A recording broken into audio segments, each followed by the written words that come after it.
नमस्कार. आज आपल्या पॉडकास्टमध्ये जे प्रमुख अतिथी आलेले आहेत त्यांचा मी थोडक्यात परिचय करून देते. श्री रवींद्रजी मधुसूदन पाठक. शिक्षण इंडस्ट्रियल इंजिनिअरिंगमध्ये 1995 मध्ये पूर्ण झाले. त्यांचा अवजड उद्योग सामग्री या विषयांमध्ये कारखाना तळवडे या भागामध्ये आहे. 1998 मध्ये त्यांना श्री ब्रह्मचैतन्य गोंदवलेकर महाराज यांची दीक्षा प्राप्त झाली आणि यावर 12 पुस्तकांचं लेखन झालेलं आहे. आणि असे आज आपल्याला प्रमुख अतिथी म्हणून लाभलेले आहेत. यांचा परिचय आपल्याला करायचा म्हणला तर कदाचित एक पॉडकास्ट सुद्धा पुरेसा ठरणार नाही, इतकं विविध गुणांनी युक्त असलेलं व्यक्तिमत्व आज आपल्याला लाभलेलं आहे. चैतन्य गोशाळा अशा नावाने त्यांनी एक ट्रस्टही स्थापन केलेला आहे. 200 गायींचा त्याच्यामध्ये सांभाळ होतो, प्रतिपाळ होतो. अशा पद्धतीने आज आपल्याला व्यक्तिमत्व लाभले आहे. नमस्कार रवींद्रजी. नमस्कार. रवींद्रजी, एकंदर आपण आता ओळख देताना सांगितलं की ब्रह्मचैतन्य महाराजांचा आपल्याला अनुग्रह प्राप्त झालेला आहे. तर आपल्या सर्व व्ह्युअर्सला, भक्तांना जाणण्यासाठी थोडंफार गोंदवलेकर महाराज कोण होते त्याच्या संदर्भात थोडीशी माहिती कळाली तर खूप बरं होईल. अगदी छान. जयाचा जनी जन्मनामार्थ झाला, जयाने सदा वासनामात केला. जयाच्या मुखी सर्वदा नाम कीर्ती, नमस्कार त्या ब्रह्मचैतन्य मूर्ती. सद्गुरुनाथ महाराज की जय. आपण या पॉडकास्टची सुरुवात श्री महाराजांच्या स्मरणाने केलं, हे फार छान केलं. बघा, आपला महाराष्ट्र प्रांत हा मूळतः संतांचा प्रांत आहे. ज्ञानेश्वर माऊलीपासून जगद्गुरु तुकाराम महाराज, एकनाथ महाराज अशी ही संतांची मांदियाळी या महाराष्ट्राच्या भूमीत झाली. त्याच मांदियाळीला शोभून दिसणारं असं हे रत्न, हा संत माणगाव आपल्या माण तालुक्यामध्ये गोंदवले क्षेत्री 1845 साली जन्माला ते आले. कुलकर्णी पण होतं घरात, श्रीमंती होती, सगळी सुबत्ता होती. परंतु जसं म्हणतात ना की काहीतरी एका विशिष्ट ध्येयासाठी ही संत अवतार घेत असतात, त्याप्रमाणे श्री महाराज या भूतलावरती अवतरले ते केवळ राम नामाचा प्रचार प्रसार करण्यासाठी.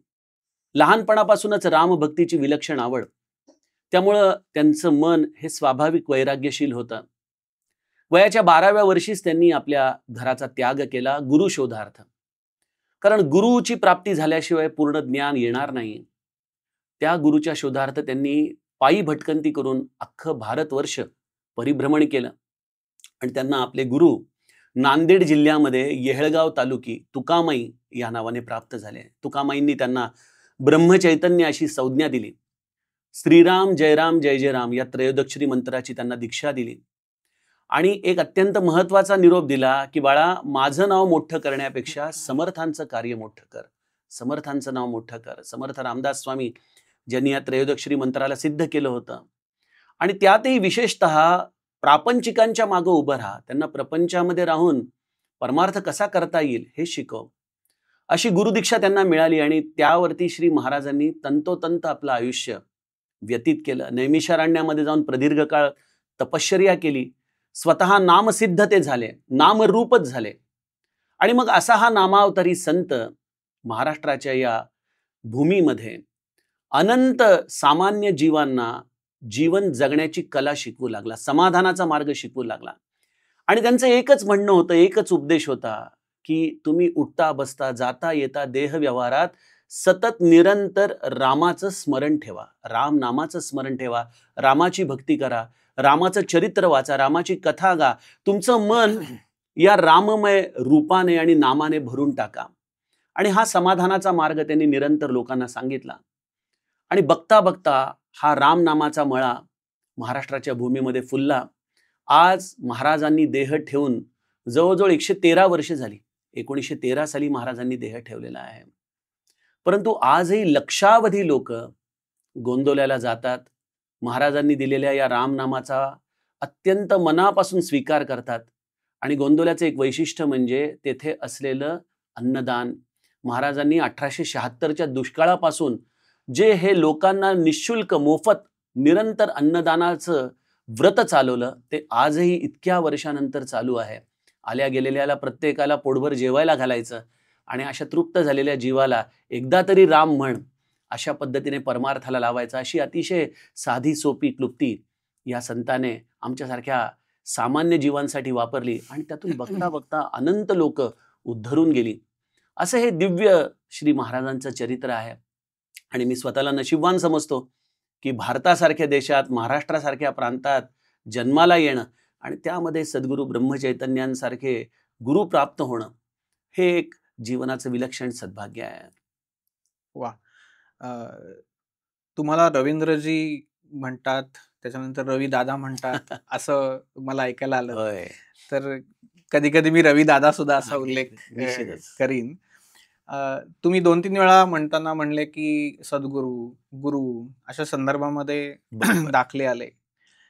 प्रामुख्याने आत्ताच्या नवीन पिढीमध्ये जेव्हा आपण विचार करतो आणि आत्ताचं 2019 आणि 2022चा कालखंड हा हो, एकंदर जगाच्या दृष्टीने थोडासा म्हणायची ड्रास्टिक चेंज खरंय. झाल्यासारखा आपल्याला दिसतो आणि ते प्रामुख्याने ओपन AI या विषयामध्ये दिसतो. बरोबर आहे.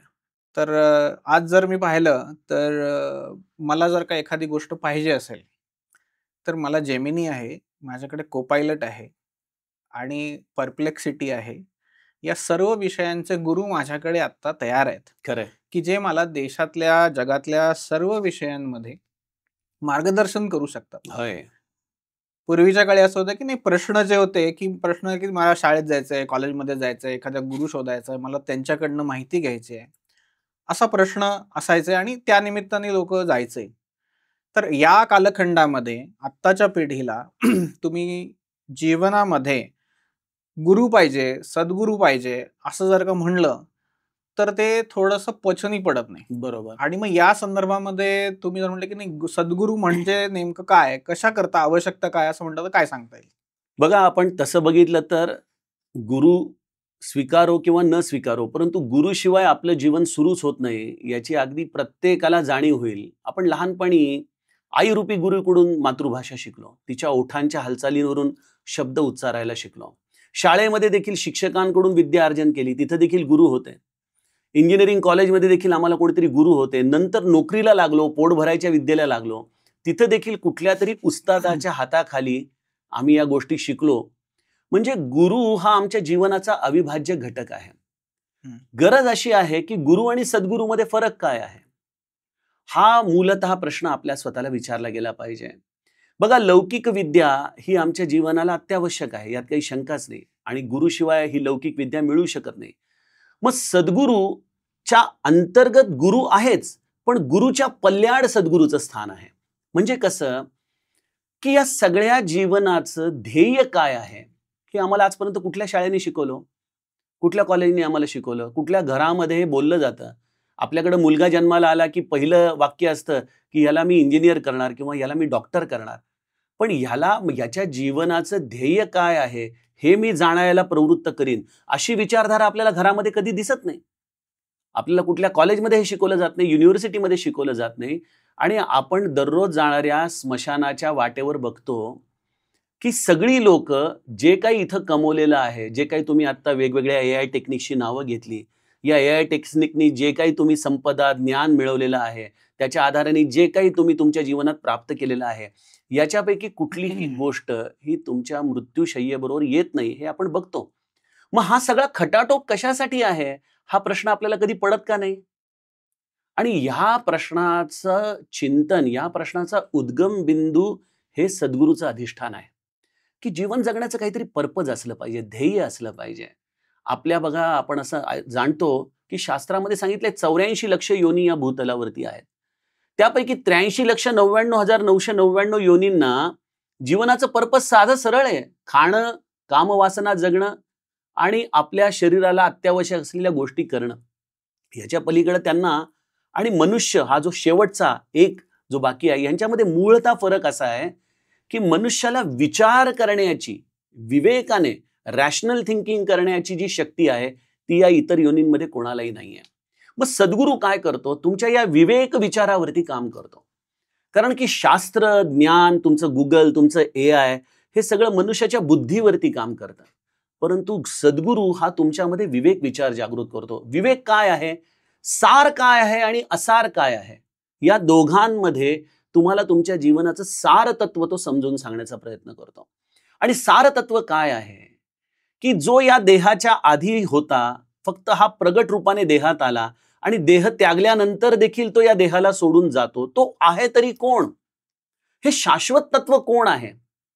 हे शाश्वत तत्व शोधायला आम्हाला जो प्रवृत्त करतो तो सद्गुरू आहे. आणि ते शाश्वत तत्व ज्याने शोधलं त्याला त्याच्या जीवनामध्ये तो परमविश्राम मिळतो. आज आमच्या जीवनात जो असमाधान आहे, आज जो असंतोष आहे, आज ही उद्विग्नता आहे, या सगळ्याचं कारण हे आहे की आम्ही आमच्या स्वरूपापासून दुरावलेली मंडळी आहोत. मी कोण आहे याचा आम्हाला पत्ता नाहीये. आम्हाला प्रत्येकाला सुख हवंय, पण आमच्या गोंदवल्याला पूज्य बाबा म्हणायचे की कापडाच्या दुकानात जाऊन 10 वेळेला जरी मिठाई मागितली तरी कापडाच्या दुकानात मिठाई मिळू शकत नाही.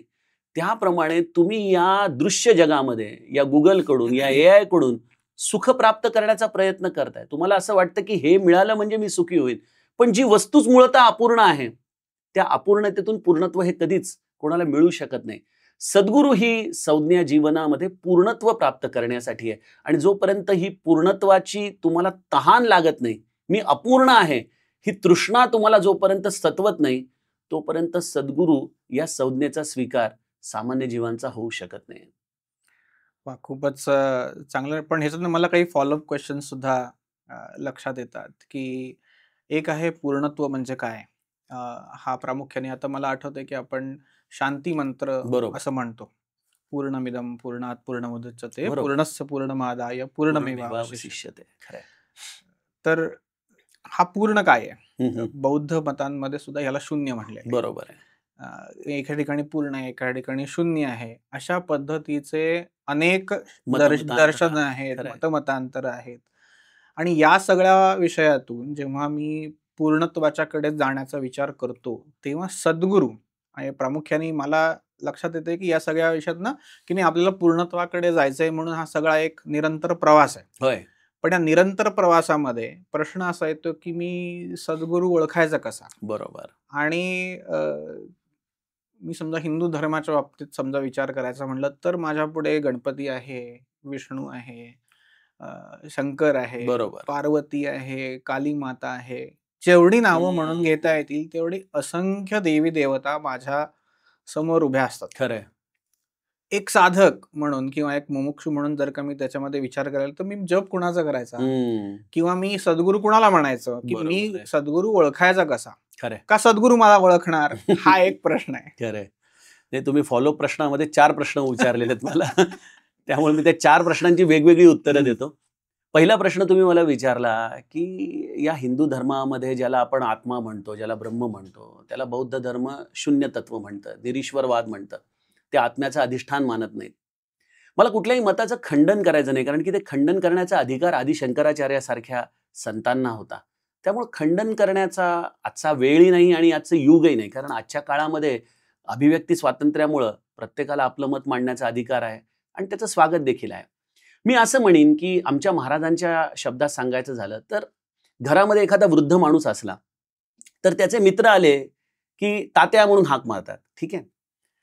मुलगा आला की अण्णा आहेत का म्हणून विचारतो. सुनबाई म्हणते सासरे बुवा आहेत का. नातवंड आली की म्हणतात आजोबा कुठे आहेत. म्हणजे या 4-5 नावांनी वेगवेगळी लोक हाक मारतात, पण प्रत्येक वेळेला येणारं तत्व बाहेर एकच आहे. तो म्हातारा वृद्ध गृहस्थच येतो बाहेर, होय की नाही. त्यामुळे तुम्ही त्याला निरीश्वरवाद म्हणा, शून्यवाद म्हणा, ब्रह्म म्हणा, किंवा आमच्या महाराजांच्या भाषेमध्ये त्याला राम म्हणा. या सगळ्याच्या दृष्टिकोनातून विचार केला तर सगळेजण जाणते किंवा नेणतेपणाने ब्रह्मस्वरूपाचीच उपासना करतात. हे क्लिअर आहे. त्यामुळे आपण त्यांचं खंडन करण्यापेक्षा आपण आपल्याला सद्गुरूंनी दाखवलेल्या मार्गावरती जाण्याचा प्रयत्न करूयात. हा पहिल्या प्रश्नाचं उत्तर, की राम हे तत्व जे सगुण आणि निर्गुण या दोन्ही तत्वांच्या समन्वयांनी सद्गुरूंनी जाणलं, ते राम हे तत्व आमच्यासाठी आदर्श तत्व आहे. मग हे राम तत्व ज्यांनी जाणलं आहे, ज्यांनी अनुभवलं आहे, ज्यांनी त्याचं दर्शन घेतलेलं आहे, तो सद्गुरू आहे. बघा, आपल्याकडे असं म्हटलं जातं की पोहायची विद्या देखील त्याच्याकडून शिकावी जो पोहू शकतो स्वतः. जर स्वतःच नीट पोहू शकत नसेल तर तो दुसऱ्यांना देखील बुडवतो आणि स्वतः देखील बुडतो. आणि आजच्या काळामध्ये आपण बघतो की त्या पूर्ण तत्वाची अनुभूती आल्याशिवाय जगाला मार्गदर्शन करणारे अनेक लोक आहेत. आपल्याला त्याच्यामध्ये पडायचं नाही. प्रत्येकजण आपापल्या अनुभवाच्या पायरींवरून बोलत असतो. त्यामुळे प्रत्येकाचं स्वागत आहे. पहिलीलाही शिकवणाऱ्या बाईंची गरज आहे, 5वीलाही शिकवणारे शिक्षक खरंय. पाहिजेत, 10वीला आणि डॉक्टरेटलाही शिकवणारे पाहिजेत. त्यामुळे प्रत्येकाचं स्वागत आहे. माझा गुरुकृपेने असा स्वभाव आहे की मी कोणाच्याही मताचं खंडन करत नाही. प्रत्येकजण त्याच्या त्याच्या ठिकाणी बरोबर आहे. पण आपल्याला काय पाहिजे? आपल्याला तो राम हवाय की नाही? मग तो राम ज्यांनी जाणला आहे अशा सद्गुरूच्या ठिकाणी आपण जायला हवं. मग ते ज्ञानेश्वर माऊली असतील, जगद्गुरु तुकाराम महाराज असतील, आमचे समर्थ असतील किंवा आमचे महाराज असतील. मग आपल्या मनामध्ये स्वाभाविक प्रश्न येईल की अरे हे तर होऊन आता 600-700 वर्ष झाले, आता हे देहात नाहीत. तिथे एक समाधी आहे, तिथं कोणीतरी गुरुजी आपल्याला सांगतात ही समर्थांची समाधी आहे, महाराजांची समाधी आहे. बघा, हे आत्मतत्व आपण महाराजांच्याकडे जातो किंवा माऊलीच्याकडे जातो. माऊलीच्या समाधी सोहळ्याला आपण काय नाव देतो? संजीवन समाधी सोहळा. बरोबर. संजीवन याचा अर्थ आमच्यासारखे मर्त्य लोक येतात आणि जातात. माऊली जिथं आहे तिथंच आहे. माऊलीला येणं नाही, जाणं नाही. जो त्या भूमिकेतून माऊलीपर्यंत जातो आजही त्याला माऊलीचं दर्शन घडतं. असे अनेक लोक माझ्या परिचित आहेत की ज्यांना माऊलीचा साक्षात्कार आहे, ज्यांना माऊलीचा स्पर्श आहे. त्यामुळे सद्गुरु तत्व हे कधीही मरत नाही. ते नित्य जिवंत आहे. ज्याला जेवढी तहान आहे तेवढी त्याला पाण्याकडून प्राप्ती होत असते क्षुधा तृप्तीची. जर तुम्हाला ती तहानच लागली नसेल तर समोर अमृत जरी आलं तरी बऱ्याचदा ते अमृत तुमच्या उपयोगाला येऊ शकत नाही. मग गरज कोणामध्ये आहे? माझ्यामध्ये गरज आहे कार्य करण्याची. आज तुम्ही बघा, व्यावहारिक पातळीवरती तुम्हाला एखाद्या गोष्टीची गरज आहे. फॉर एक्झाम्पल, तुम्हाला एक स्वतःचं घर घ्यायचंय. नवरा बायको दोघं मिळून किती कष्ट करतात. नोकरी करून मग पार्ट टाइम जॉब करा, काहीतरी व्यवसाय करा, कसेही करून पैसे उभा करा, जेणेकरून आपल्याला तो फ्लॅट घेता येईल. म्हणजे जिथं तळमळ आहे तिथं तुम्ही प्रयत्न करता की नाही? आज प्रश्न असा आहे की आज मला मी कोण आहे हे ओळखण्याची तळमळच नाहीये. त्यामुळे जरी प्रत्यक्ष सद्गुरु देहाने समोर आला तरी देखील आमचा कार्यभाग होत नाही. आणि समाधीमध्ये आहे तर त्याच्यासाठी आमच्याकडे अनेक कारण आहेत. पण ज्याला खरी तहान लागली आहे ना, त्याच्यासाठी आजही हिमालयातून सद्गुरू येतो. माझ्या महाराजांच्या शब्दात सांगायचं झालं तर आपण स्वतः गुळाचा खडा व्हावा, साखरेचा खडा व्हावा. मुंगळ्यांना आमंत्रण देण्याची गरज नसते. मुंगळे आपणहून येतात. त्याप्रमाणे ज्याला आज मी कोण आहे, हे जीवन कशासाठी आहे, याचं पर्पज काय आहे, याची खरी तहान लागली, त्याला नित्य निरंतर सद्गुरूचं मार्गदर्शन होतं. ते कसं होतं? व्यक्तिरूपाने होऊ शकतं, ग्रंथरूपाने होऊ शकतं. आतूनच त्याची सत्सद विवेक बुद्धी त्याला मार्गदर्शन करू शकते. तुम्हाला कुठल्याही पद्धतीने सद्गुरूचं मार्गदर्शन होऊ शकतं. त्यामुळे जो तुमचा शेवटचा प्रश्न होता की सद्गुरूला आपण शोधायचं का, मग या भोंदूगिरीमध्ये अडकलो तर काय करायचं? बघा, तुमचे सद्गुरू कोण आहेत हे निश्चित ठरलेलं असतं. महाराज रामकृष्ण परमहंसांना भेटले, अक्कलकोट स्वामींना भेटले गुरु शोधात. ते काही कमी ताकदीचे होते का? ते देखील त्यांना अनुग्रह देऊ शकले असते. पण त्यांनी सांगितलं, बाळा तुझं काम कुठेतरी दुसरीकडे आहे, तुझे सद्गुरू तुझी वाट बघतायत. तर त्यांचे सद्गुरू नांदेड सारख्या, आजही तुम्ही जर येहळगावला गेला तर ते गाव शोधून काढणं एवढं सोपं नाही. आतमध्ये आहे, मेन रोड पासून आतमध्ये 10-15 किलोमीटर गेल्यावर एक छोटंसं खेडेगाव लागतं येहळगाव म्हणून. विचार करा, 1857-58 साली महाराज पायी कसे त्या गावापर्यंत पोहोचले असतील. मला असं वाटतं की सद्गुरू तुम्हाला ओढून घेतो योग्य वेळ आली की. त्यासाठी तुम्हाला सतत या विचारावरती काम करावं लागतं की खरंच मी कोण आहे. आणि हा विचार जेव्हा परिपक्व होतो तसा तसा एक समर्थ सद्गुरू तुमच्या जीवनात प्रवेश करतो. वा, ऍक्च्युली तुम्ही जेवढे बोलताय तेवढे माझ्या मनात एकदम फॉलोअप क्वेश्चन तयार होतात. नाही, यायला पाहिजे. प्रश्न येणं हे उत्तम साधकाचं लक्षण आहे. आणि याच अनुषंगाने असा प्रश्न येतो की गुरुजींना सुद्धा मंत्र दीक्षा झाली, त्रयोदक्षरी मंत्र त्यांना मिळाला. आता तो जो मंत्र मिळाला तर श्रीराम जयराम जय जयराम हा जो मंत्र आहे, हो हा तसं बघायला गेलं तर श्रीराम काही नवीन नाही. हो भारताला तर अनेक हजारो वर्षांची परंपरा आहे. मला मंत्र माहिती आहे का? तर मंत्र माहिती आहे. जाता येता सुद्धा मी श्रीराम म्हणतो. हो, कोणी जाताना पण म्हणतो, कोणी येताना पण म्हणतो. खरंय ते खरं. दोन्ही विषयांनी श्रीराम जयराम जय जयराम लोक म्हणत असतात. मग ह्याला मंत्राचं सामर्थ्य कधी प्राप्त होतं? आणि या विषयांमध्ये की हा मंत्र आहे आणि सद्गुरूंची कृपा झाली आणि खरंय. मंत्र दिला, याच्यामध्ये काय फरक येतो? मी तुम्हाला याचं पहिल्यांदा वैज्ञानिक पातळीवरती उत्तर देतो. कारण की भावविश्वामध्ये जाण्यासाठी श्रद्धारूपी भांडवल लागतं आणि बऱ्याचदा आजच्या समाजामध्ये श्रद्धेचा अभाव असल्यामुळं आपण दिलेल्या या प्रश्नांची उत्तरं त्यांना संयुक्तिक वाटत नाहीत. मी तुम्हाला याचं वैज्ञानिक दृष्टिकोनातून उत्तर देतो. आपण विराट कोहलीची बॅटिंग बघतो, त्यांनी मारलेले कव्हर ड्राईव्ह बघतो आणि बघितल्यानंतर किंवा काही काळापूर्वी सचिन तेंडुलकरचे स्ट्रेट ड्राईव्ह आपण बघायचो. आपल्याला ह्यांचे स्ट्रेट ड्राईव्ह किंवा कव्हर ड्राईव्हचं अप्रूप वाटतं, परंतु ह्यासाठी जर त्यांना विचारलं तर ते म्हणतील की आम्ही 1000 वेळेला या शॉटची प्रॅक्टिस केली, तेव्हा कुठं जाऊन ते रिअल ह्याच्यामध्ये परफॉर्म करू शकले. एखाद्या गायकाचं आपण गायन ऐकतो, आपल्याकडे बघा पंडित ही पदवी दिली जाते गायकांना. आज मी देखील सारेगम पधनिसा म्हणू शकतो ना. माझा काही रियाज नाहीये, मी काही त्याच्यावर एवढं आरोह अवरोह केलेले नाहीयेत. पण जेव्हा एखादा पोचलेला पंडित जीवनभर स्वरांची साधना करतो, उपासना करतो, अशा एखाद्या पंडिताच्या पायाजवळ जाऊन एखादा साधक जर बसला, एखादा मुमुक्षु जर बसला आणि जेव्हा तेच तो षड्ज लावतात, तेव्हा त्या षड्जाची ताकद ही माझ्यासारख्या सामान्य जीवांच्या ताकदीपेक्षा कमी असेल का जास्त असेल? काय वाटतं आपल्याला? नक्कीच. म्हणजे थोडक्यात काय की ज्यांनी त्याचा रियाज केलेला आहे, निरंतर त्याला ज्यांनी आपल्या अंतःकरणामध्ये विनवलेलं आहे, त्याचा अभ्यास केलाय, अशा अभ्यासू व्यक्तीच्या जवळ जाऊन बसलं की आपल्याला त्याचा स्वाभाविकपणे इम्पॅक्ट जास्त मिळतो. समर्थांनी काय केलं? श्रीराम जय राम जय जय राम हा मंत्र इकडं टाकळी क्षेत्री गोदावरीच्या पात्रामध्ये कमरेभर पाण्यामध्ये उभं राहून पहाटे 4 वाजल्यापासून सूर्य माथ्यावर येईपर्यंत हातामध्ये अर्घ्य देत देत ही गायत्री उपासना आणि ही रामनामाची उपासना समर्थांनी केली. असं किती काळ केलं? 13 कोटी नामस्मरण करूच तर. 13 कोटी. तुम्ही साधं सारेगम जर दिवसात 1 तास म्हटलं ना, तर दिवसभर तुमच्या रोमारोमामध्ये ते स्वर फिरतात. तुम्हालाही अनुभव असेल. तसं समर्थांसारख्या संतांनी या रामनामाला रोमारोमामध्ये मुरवलं आणि त्या रामनामाने काय होतं, जसं तुम्ही एखाद्या मुलाला हाक मारली राम, तर ते मूल जसं ओ देईल त्याप्रमाणे रामनाम घेणं म्हणजे प्रत्येक वेळेला आपल्या स्वरूपावरती बसलेल्या रामाकडून ओ ऐकणं असतं. काय रे, तो सतत निरंतर तुमच्याशी कनेक्टेड राहतो. आणि मग अशा कनेक्टेड झालेल्या रामाने समर्थांना दर्शन दिलं. ते निर्गुण निराकार ब्रह्म सगुण साकार झालं त्यांच्यासाठी. आणि मग समर्थांसारख्या संतांनी काय मागावं की रामा, जे कोणी 13 कोटी असा जप करतील त्यांना तू दर्शन दे, असं वरदान तू मला दे. ही संतांची दर्या दृष्टी असते की जे कोणी अशा पद्धतीने जप करतील त्यांना तू दर्शन दे.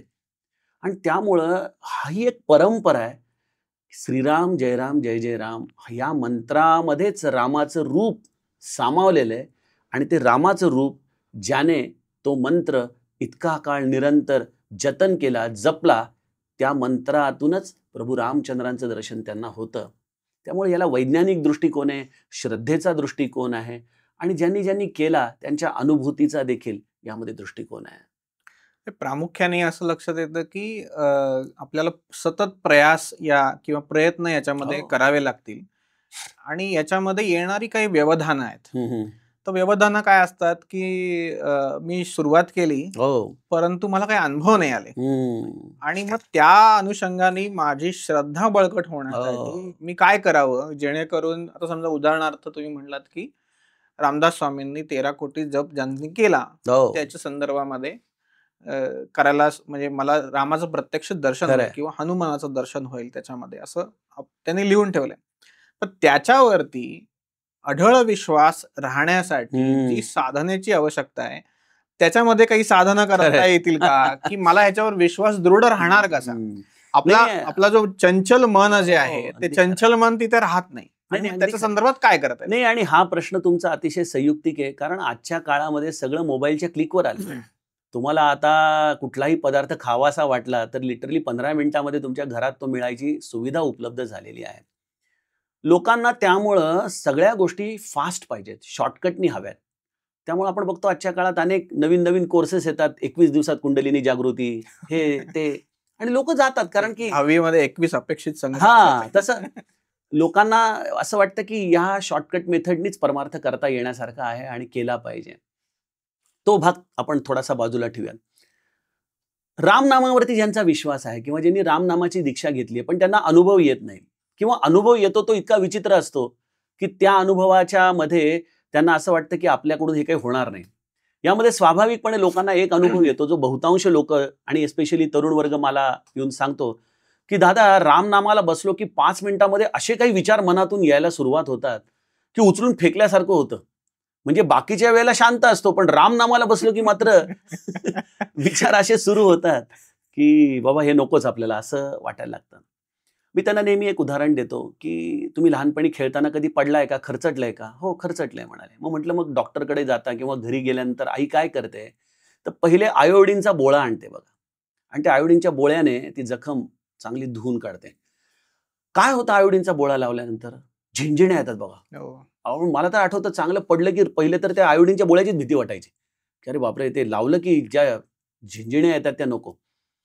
म्हणजे काय होतं की एखाद्या जखमेवरती जेव्हा योग्य औषध लागतं त्यावेळेला तुम्हाला झिंझिण्या यायला लागतात. नाम हे मनावरचं अतिशय योग्य औषध आहे आणि त्यामुळे नाम एकदा मनाला लागलं की मनाला झिंझिण्या येतात. एखाद्या वारुळातून जशा हजारो मुंग्या बाहेर याव्यात त्याप्रमाणे मनामधून विकार उफाळून येतात. मग ते काम क्रोधादी विकार असतील तुम्हाला ते सतवायला लागतात. तुम्हाला ते स्वस्थ बसू देत नाहीत. कारण त्या मनाला माहिती आहे की अरे हा एकमेव असा मंत्र आहे ज्याच्या कयात मी आहे.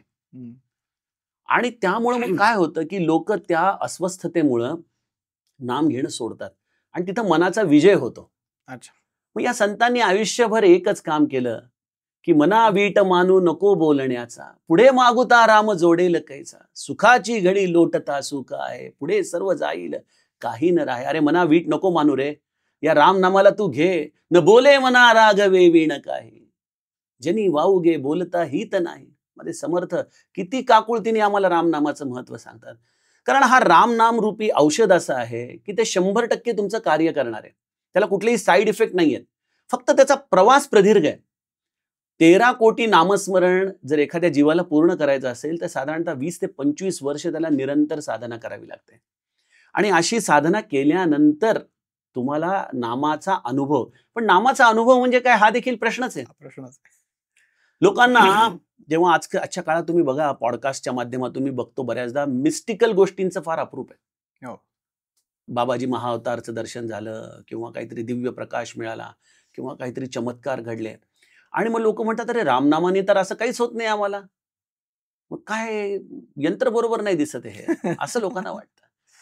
महाराज माझे म्हणतात की मुंबईला म्हणजे वाणी अवतारामधले हे महाराजांचं उदाहरण आहे की काही काही गाड्या या फास्ट असतात, सगळ्या स्टेशनवर थांबत नाहीत आणि काही काही गाड्या या जलद असतात, त्या फक्त शेवटच्या स्टेशनवर जाऊन थांबतात. नाम हे जलद गाडीसारखं आहे, ते प्रत्येक स्टेशनवर थांबत नाही. या अध्यात्माच्या प्रवासात छोटी छोटी स्टेशन असतात. नाद ऐकू येणं, प्रकाश दिसणं, एखाद्याच्या मनातलं जाणता येणं, दूरदर्शन प्राप्त होणं, या सगळी छोटी छोटी स्टेशन्स आहेत. नामाने या स्टेशन कदाचित गाडी थांबेल न थांबेल माहित नाही आणि इथं गाडी थांबण्याचा धोका असतो. कारण की बऱ्याचदा मनुष्य जर याच्यामध्येच अडकला तर फायनल स्टेशन पर्यंत पोहोचू शकत नाही. आपण आजच्या काळात बघतो अनेक लोकांना असं वाटतं की नामाची सिद्धी आहे, हेच खऱ्या अर्थाने थोर आहेत, यांचेच पाय धरा, यांना आपल्या मनातलं कळतं, यांना हे लक्षात येतं. कारण मनुष्याला ही भ्रांत नावाची गोष्ट असते ना, त्याचं समाधान जिथं होईल त्यालाच तो योग्य मानतो. पण महाराज म्हणतात नामाचा एकमेव अनुभव आहे समाधान. आत्ताच मी कोणाशी तरी बोलत होतो तेव्हा ते म्हणाले की दादा शारीरिक स्वास्थ्य तर भरपूर कमवलं पण मानसिक स्वस्थता येत नाही. का मानसिक स्वस्थता येत नाही? कारण मनुष्याला आज ज्या समाधानाची गरज आहे नेमकी त्याची उणीव असल्यामुळं त्याला हे इतर सगळ्या गोष्टींमध्ये आपलं मन रिझवावं लागतं. समाधान हा नामाचा परिपूर्ण अनुभव आहे. समाधान ही स्थिती शब्दाने सांगता येणार नाही, ती अनुभवायची स्थिती आहे. कारण प्रसन्न राहतो मनुष्य. जीवनामध्ये चढ उतार चालूच असते पण या सगळ्या चढ उतारींमध्ये यश अपयशामध्ये त्याची एक निरंतर स्थिर भूमिका, ही स्थितप्रज्ञाची अवस्था आहे. समाधान म्हणजे ती अवस्था नामाने आपल्याला प्राप्त होते आणि हा नामाचा व्यक्त अनुभव आहे.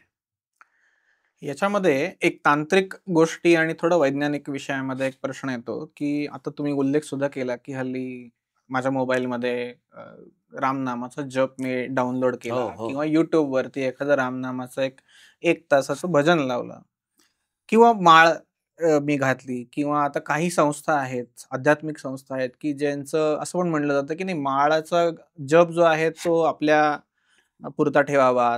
कदाचित एखाद्या पिशवीत हात ठेवून करतात, की बाहेर हं. काढू नये. अशा अनेक पद्धतीची मला माहीत नाही कर्मकांड म्हणायचं का हो, आणखीन काय हो, म्हणायचं? हो. परंतु अशा पद्धतीच्या पद्धती विकसित आहेत. मग जेव्हा मी नामजप हा विषय विचार करतो, तेव्हा कसा नामजप करणं अपेक्षित आहे? याच्यामध्ये 2 गोष्टी आहेत. एक आहे मंत्रजप आणि दुसरा आहे नामजप. मंत्रजप हा गुरुदीक्षित असतो हं, आणि हा गुरुदीक्षित मंत्रजप घेण्यासाठी काही विधी आहेत. म्हणजे उदाहरणार्थ शुचिता असली पाहिजे, आसन पवित्रता असली पाहिजे. जी जपमाळ आपल्याला गुरूंनी दिलेली आहे किंवा जी आपण आपली जपमाळ नित्य वापरतो, ती नित्य जपमाळीवरतीच तो मंत्र आपण जपावा. आणि विशेषतः ज्या मंत्रांमध्ये ओंकाराने सुरुवात होते, मग आपला गायत्री मंत्र असेल, अशा मंत्रांच्या बाबतीमध्ये तर हे पावित्र्य सांभाळावंच लागतं. अन्यथा हे मंत्र कदाचित आपल्याला फायदा देण्याच्या ऐवजी आपल्या पतनाला देखील कारणीभूत ठरू शकतात. त्यामुळे मंत्रजप करण्यासाठी आपण म्हणता त्याप्रमाणे शास्त्रोक्त गोष्टी करणं गरजेचं आहे. परंतु या कलियुगामध्ये संतांना माहिती होतं की प्रत्येक जण एवढी स्वस्थता काढू शकेल न काढू शकेल माहित नाही. महाराजांच्या चरित्रातलं एक गोष्ट सांगतो की एकदा त्यांच्याकडे अनेक ब्राह्मण मंडळी आली होती एका यज्ञासाठी आणि यज्ञ चालू होता गायत्रीचा, गायत्री याग होता आणि ती सगळी ब्राह्मण मंडळी महाराजांना बघत होती आणि महाराज सगळ्यांना रामनामाची दीक्षा देत होते. तर या मंडळींनी महाराजांना येऊन विचारलं की महाराज आपलं सगळं आचरण एवढं छान आहे, पवित्र आहे, आपण एवढा गायत्रीचा मोठा यज्ञ करत आहात, मग आपण लोकांना गायत्रीची दीक्षा का देत नाही, हं. रामनामाची का दीक्षा देत आहे? तर यावरती महाराज म्हणाले की अरे बाबांनो, या गायत्री मंत्राच्या साठी जे पावित्र्य पाहिजे ते आजच्या युगामध्ये आहे का? जुन्या काळी ऋषीमुनी कंदमुळं फळं खाऊन सगळ्या संसाराचा त्याग करून गुहा कंदरांमध्ये बसून या गायत्रीची तपश्चर्या करायचे. त्यामुळे एक बळ त्याच्यामध्ये प्राप्त व्हायचं. त्यामुळे त्यांनी नुसतं पर्जन्य सुक्त म्हटलं तर पाऊस पडायचा. आज लोक वेळ नकोपणा सोडून काय पाहिजे ते खातात, जसं पाहिजे तसं वागतात, गादीवरती बसून जप करतात. या सगळ्यामध्ये ती पवित्रता आपण ठेवू शकत नाही. मग अशा वेळेला तुम्हाला जर मी गायत्री मंत्र दिला तर तुमची तयारी आहे का तेवढं करण्याची? यावरती या सगळ्या ब्राह्मण मंडळींचं म्हणणं पडलं की पण महाराज, गायत्री तर सर्वश्रेष्ठ आहे, त्याचीच आपण उपासना केली पाहिजे आणि रामनाम हे कनिष्ठ आहे. महाराज म्हणाले नाही, ज्या ओंकारामधून या सगळ्या सृष्टीची उत्पत्ती झाली ते ओंकार म्हणजेच रामनाम आहे. यावरती सर्व ब्राह्मणांनी आग्रह धरला की महाराज याला वेदाचं प्रमाण सांगा. अच्छा. तर यावरती महाराजांनी, बघा ही संत मंडळी किती द्रष्टे असतात, तर महाराजांनी जवळच कोणीतरी उभं होतं, त्यांना सांगितलं जा बरं अथर्व वेदांतर्गत कलिसंतरण उपनिषद नावाचा जो ग्रंथ आहे त्याला घेऊन या.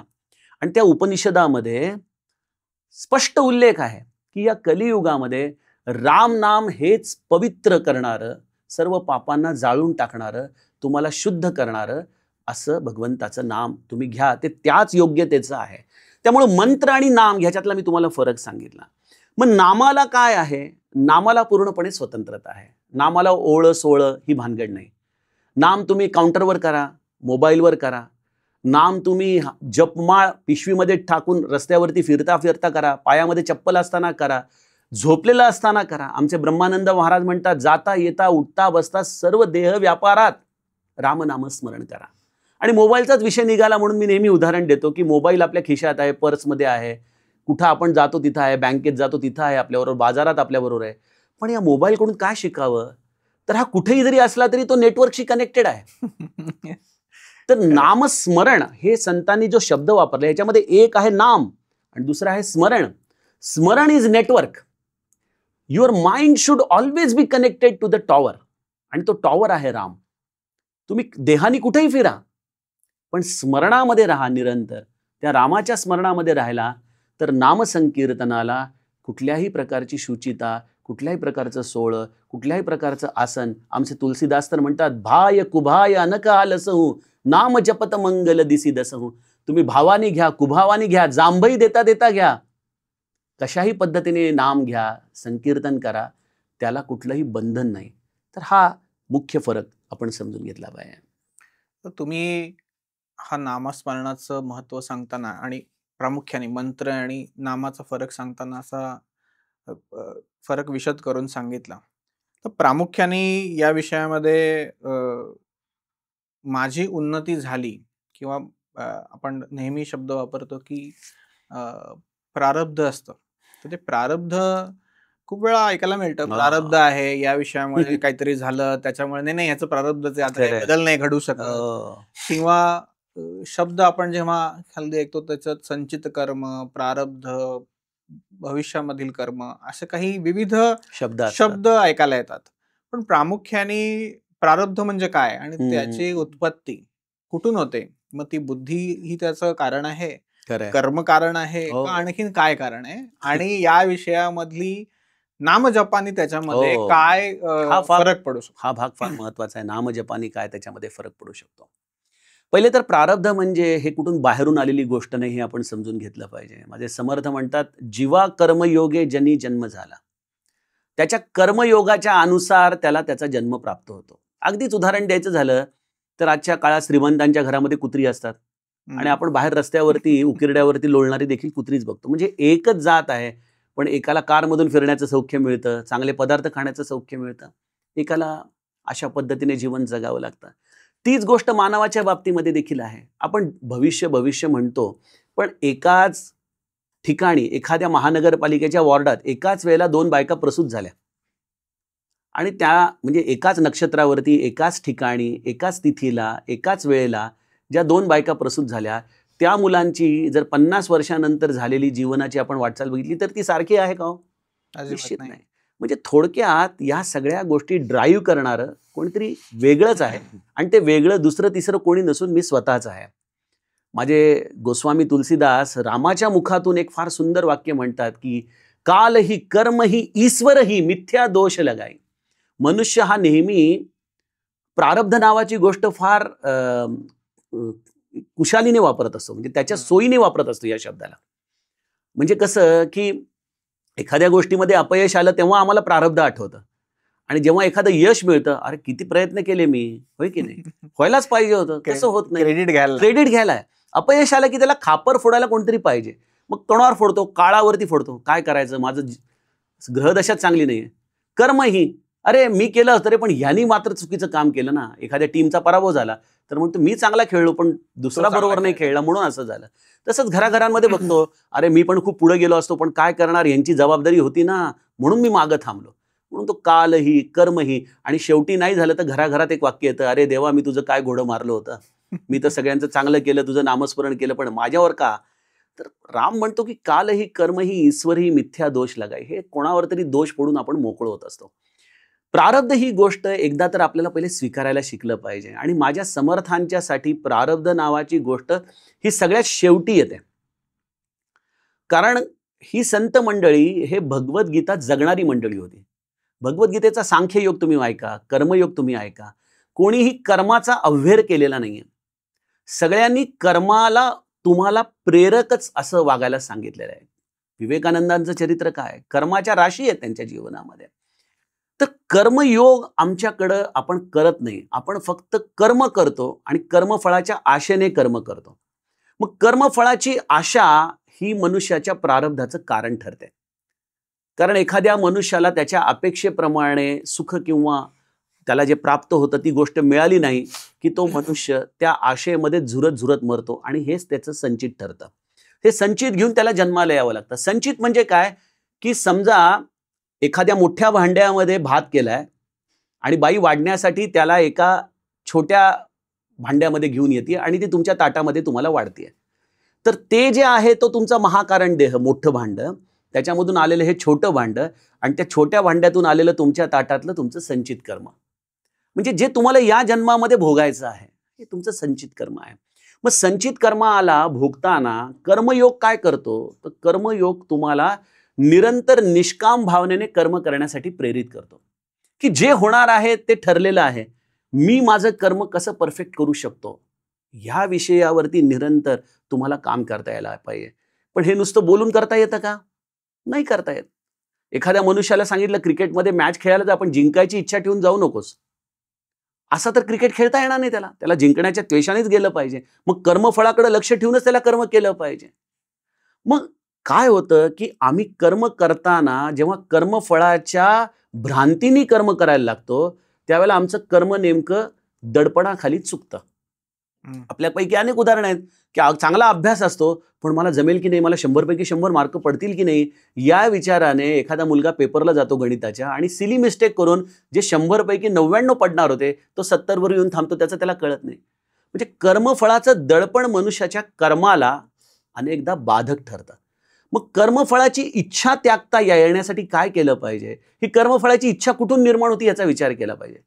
ती इच्छा निर्माण होते आतमध्ये असलेल्या वासनांनी, की मला मोठं व्हायचंय, मला ही ट्रॉफी जिंकायची आहे, मला वर्गात पहिलं यायचंय. या वासना ज्या मनुष्याला सतत नाचवत असतात, बरं या वासनांना अंत आहे का? नाही. एक प्राप्त झालं की लगेच पुढची त्याला पायरी तो दाखवायला तयार होतो. मग या वासनांवरती काम करायला काय केलं पाहिजे? तर त्यावरती रामनाम रूपी औषधच फक्त कार्य करतं. आपण म्हणालो आपण रामनाम घेता म्हणून सांगताय का? नाही. जसं एखादा डॉक्टर तुम्हाला क्रोसिनची गोळी देतो तेव्हा तो पॅरासिटेमॉल देत असतो तुम्हाला. जेव्हा ही संत मंडळी कोणी दत्त नाम देतं, महादेव नाम देतं, जगदंबेचं नाम देतं, तुम्ही मला वाटतं मगाशी हा प्रश्न विचारला की कुठलंही नाम देतं, हे नाम काय करतं? या नामामध्ये 3 गुणधर्म आहेत जे राम अक्षरामध्ये महादेवानी जाणले. जी महादेवाची 3 नेत्र आहेत की र, आ आणि म हे 3 शब्द आहेत. र हे अग्निबीज आहे, आ हे आदित्य म्हणजे सूर्य बीज आहे आणि म हे चंद्रमा चंद्रबीज आहे. राम नाम जेव्हा तुम्ही घेता त्यावेळेला तुमच्या आदित्य, अग्नी आणि चंद्रमा या 3 तत्वांची उपासना एकाच वेळेला चालते. मग ही उपासना झाल्याने काय होतं? अग्नितत्व तुमच्या आतमधल्या वासनांना जाळायला लागतं. तुमच्या वासना जळून खाक होतात. आणि ह्याच माझे जगद्गुरु तुकाराम महाराज प्रमाण आहेत की संत चरण रज लागता सहज वासनेचे बीज जळूनी जाय. हे वासनेचं बीज जळतं रामनामातल्या राने. मग ते वासनेचं बीज जळून गेलं की आदित्य रूपी ज्ञानाचा प्रकाश पडतो. आज मी जे काही तुमच्याशी बोलतो, एक इंजिनियर मनुष्य कसं बोलू शकेल? आज मला माझा कारखाना चालवायचा, 100-150 कामगार आहेत, मी कधी अभ्यास करणार? पण ही माझ्या गुरुची कृपा आहे की त्यांनी दिलेल्या नामाने आज मला आतमध्येच माझ्या अनुभवातून या सगळ्या ज्ञानाची प्राप्ती होते. हा एक छोटासा कवडसा आहे. मी काही आत्मज्ञानी नाही, हा एक छोटासा कवडसा आहे. पण तेवढासा कवडसा देखील माझ्या जीवनाला खूप मोठा आधार देतो, कारण हे आदित्य तत्व आहे नामामध्ये. आणि मग शेवटी येतो तो मकार म्हणजे चंद्रमा म्हणजे शीतलता. हे सगळं कर्म करून आल्यानंतर तुम्हाला पुन्हा शांत करून समाधानामध्ये यश अपयश स्वीकारून तुम्हाला तो पुन्हा कर्माला प्रेरक तो ठरतो. काय होतं? एकदा आशा नावाची भ्रांत सुटली, वासना नावाची भ्रांत सुटली की मनुष्य अगदी मोकळा होतो कर्म करायला. आणि जेव्हा तो अगदी बिनधास्तपणे कर्माला उतरतो तेव्हा स्वाभाविकपणे त्याचा विजय ठरलेला असतो. त्यामुळं या सगळ्या गोष्टींचा जर विचार केला तर तुम्हाला लिव्ह इन द प्रेझन्स ही जी फॅक्टरी आहे, ही फॅक्टरी रामनामामधूनच तुम्हाला प्रस्थापित करता येते. हे सगळं ऐकल्यानंतर असं वाटतं की एखादा प्रभावित झाला, म्हणजे एखादा माणूस प्रभावित झाला तर असं वाटेल की आता नाही, आता राम नाम मी सुरुवात केलं तर कदाचित मी निवृत्तीच्या विषयांकडे जाईन. म्हणजे कदाचित आज मी नोकरी करत असेल तर ती कदाचित मला नोकरी सोडण्याची इच्छा निर्माण होऊ शकेल, कारण तीही एक प्रकारची आशाच आहे, तीही एक प्रकारची वासना आहे असं समजा आपण गृहीत धरलं. तर याचा परिणाम म्हणजे आज आपण गृहस्थ आश्रमी विषय आहोत तर याविषयी एक प्रकारची जबाबदारी पण आहे. तर भीती पण अशी वाटते नाम जपामध्ये की या विषयामध्ये मी निवृत्त होताना मी एकटा तर पडला जाणार नाही ना, किंवा लोक मला वेडा तर ठरवणार नाही, किंवा या संदर्भामध्ये विचार करताना मग हाही एक प्रकारचा धोका आहे का नाम जपामध्ये? नाही, अगदी तुम्ही बघा गुरु का लागतो ना, हे ह्याच्यासाठीच लागतो की तो तुमच्या हाताला धरून या सगळ्या कामं करत असतो. आज मला लोक म्हणतात, अहो तुम्ही एवढ्या रामकथा करता, एवढ्या ठिकाणी मार्गदर्शन करता लोकांना आणि त्याचबरोबर बिझनेस चालवता. मग बिझनेस तर प्रवृत्तीवाद आहे, मग तुम्हाला तो सोडावा असं वाटत नाही का? तुम्हाला असं वाटत नाही का की आता नामस्मरणच करत राहावं आणि हे सगळं सोडून द्यावं? तर यामध्ये एक लक्षात घ्या की जो अर्जुनाचा विषाद योग आहे तोच आमच्या सगळ्यांचा कमी जास्त प्रमाणामध्ये विषाद आहे. आणि गुरुच्या ठिकाणी श्रीकृष्ण उभा आहे, आम्हाला तो सांगतोय, फक्त आम्ही तो रिसीव्ह करण्याच्या मोडमध्ये नाही, एवढाच आमचा प्रश्न आहे. जसं अर्जुनाने देखील शस्त्र टाकली आणि म्हणाला की मला असं वाटतं की आता भजन करत राहावं, काय आपल्या आजोबांना काकांना मारून हे राज्य मिळवायचं, नको भाऊ मला. पण श्रीकृष्णाने त्याला प्रेरित केलं की तू युद्ध कर, कारण स्वधर्मे निधनम श्रेयो परधर्मो भयावा. तू तुझा स्वधर्म आचरण कर. माझ्याकडे अनेक लोक येतात, 40-45 असतं, संसार अर्धवट असतो. दादा आता फक्त नामस्मरण करायचंय, व्हॉलंटरी रिटायरमेंट घेतो आणि आता नामस्मरणाला लागतो, माझ्याकडे पेन्शन आता मला ऍप्लिकेबल झाली आहे, तेवढ्यात माझं घरदार चालेल. मी असं म्हणत नाही की हा चुकीचा विचार आहे, पण हा विचार आजच्या काळासाठी उपयुक्त नाही, कारण की साठलेली गंगाजळी ही पुरत नाही. हा एक भाग. दुसरी गोष्ट अशी आहे की माझे महाराज म्हणतात की माझ्या नामाच्या आड प्रपंचातली कुठलीही गोष्ट येऊ शकत नाही. हे जर महाराजांचं विधान आहे, तर मग तुमची नोकरी किंवा तुमचा व्यवसाय हा कसा बरं मध्ये येऊ शकेल? ही दुसरी गोष्ट.